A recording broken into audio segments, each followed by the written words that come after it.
Malambot and masarap na Spanish bread. Save this recipe and try it later. Hey guys, Hazel here. Another day, another recipe. And for today's video is gawin natin tong request ni Benjamin na Spanish bread.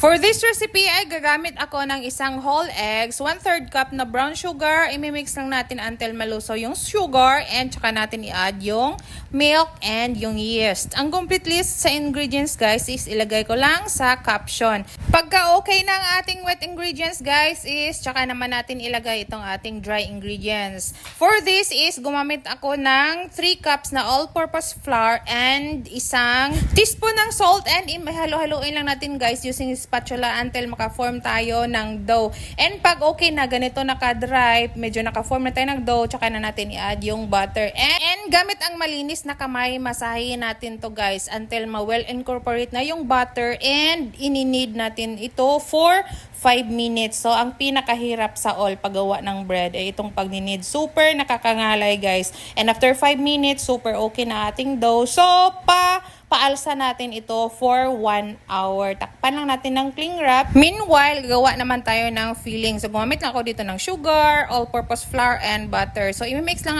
natin ito until maka-form tayo ng parang cream na ganito guys. And after this is i-check na natin ang ating dough, ready to bake na, and ipapunch lang natin ito guys to release the air. And after this is atin na itong hatiin. Depende na sa inyo kung paano ang hatian nyo dyan. Ako pinutol-putol ko lang ng ganito. And after this is ipa-flatten ko lang yan. Nahihirapan talaga ako guys kasi first time kong mag-bake ng ganito. So, nahihirapan ako dito sa part na to mag-flat. And lagyan lang natin ng filling na ginawa natin kanina. And i-roll ko lang ito guys. So, kayo na bahala kung paano nyo to i-roll. And after this, after natin mag-roll is i-coat natin ng breadcrumbs and ilagay natin sa ating mga baking dish and i-rest natin ito for 15 minutes. And i-bake natin ito guys for 20 minutes sa preheated oven at 180 degrees Celsius.